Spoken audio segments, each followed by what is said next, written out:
Assalamualaikum warahmatullahi wabarakatuh. Berterima kasih kepada Allah, alhamdulillahirobbilalamin. Shalawat salam semoga tetap tercurahkan kepada Nabi Muhammad Shallallahu Alaihi Wasallam.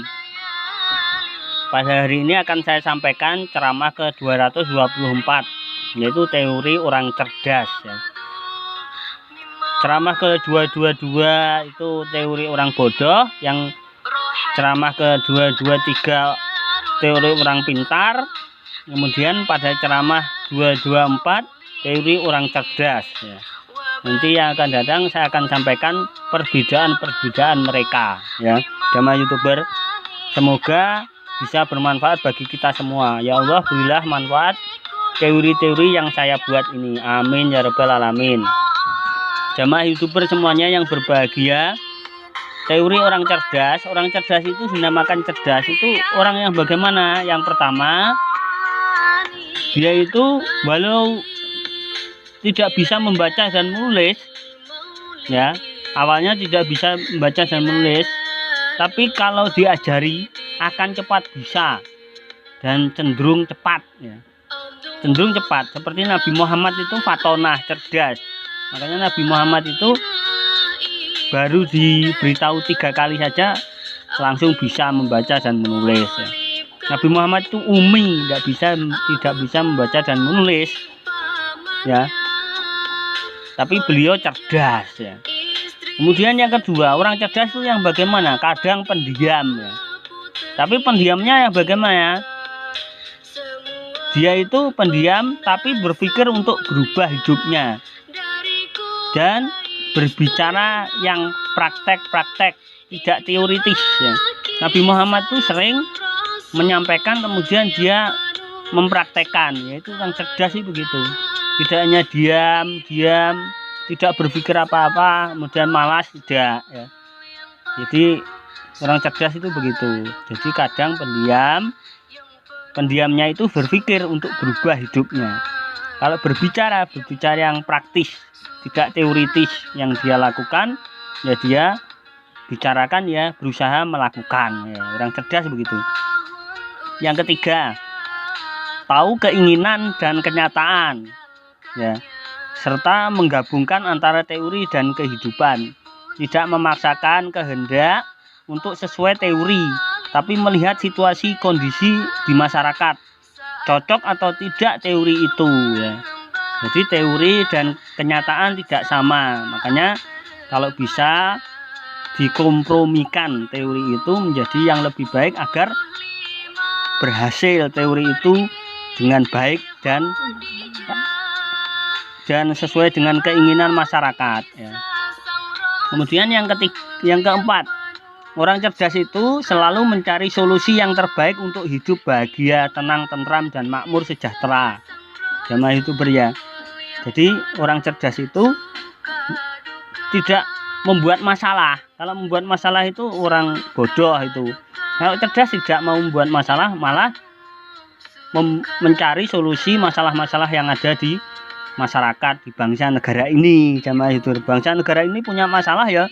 Orang cerdas harus mencari bagaimana baiknya sesuai profesinya, ya.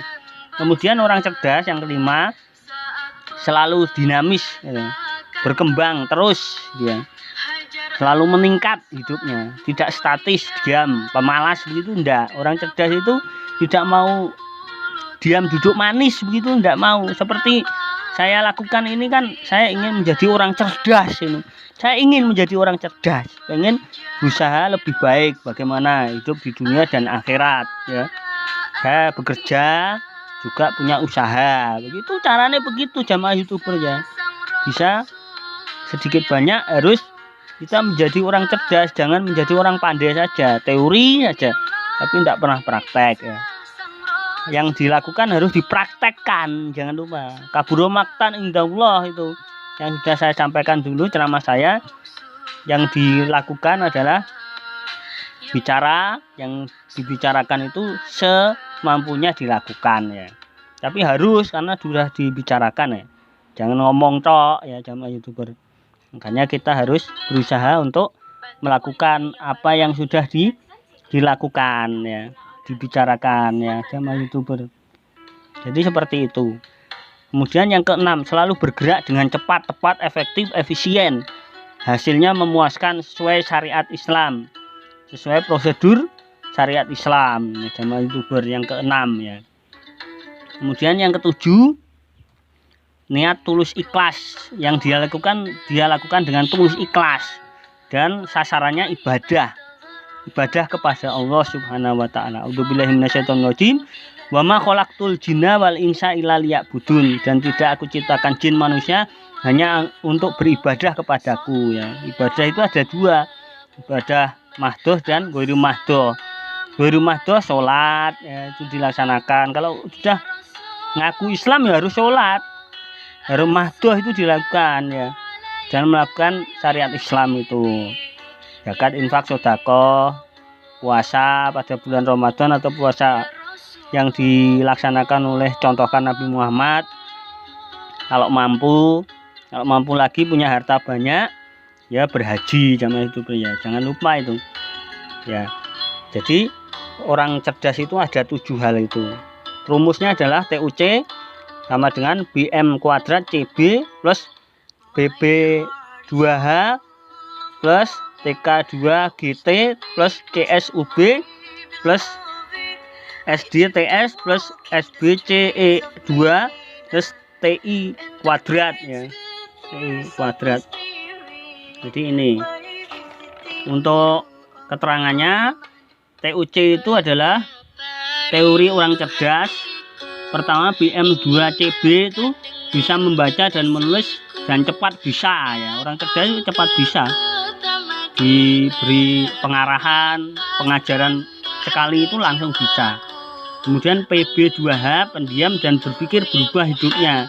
Orang cerdas itu pengen berubah terus, meningkat terus hidupnya ya jamaah YouTuber. Harus kita tingkatkan hidup ini, jangan monoton.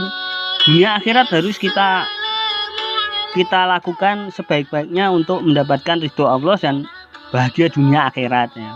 Sejahtera dunia akhirat.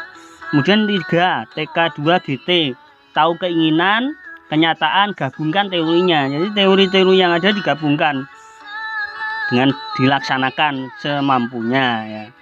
Yang keempat, CSUB itu cari solusi untuk bahagia. Jadi mencari solusi bagaimana baiknya hidup ini menjadi bahagia, menjadi baik, menjadi tenang, tentram, sejahtera. Yang kelima, SDTS, selalu dinamis, tidak statis. Orang cerdas itu berkembang terus ya. Tidak pendiam, pemalas itu enggak ya. Yang keenam, SBCE kuadrat atau CE2, selalu bergerak cepat, efektif, efisien. Jadi melakukan hal itu efektif, efisien orang cerdas ya jamaah YouTuber. Yang ketujuh, TI2 atau TI kuadrat, tulus ikhlas dan ibadah ya. Tulus ikhlas dan ibadah itu tujuan hidupnya untuk Allah Subhanahu wa taala saja. Mungkin itu yang bisa saya sampaikan. Terima kasih. Wassalamualaikum warahmatullahi wabarakatuh.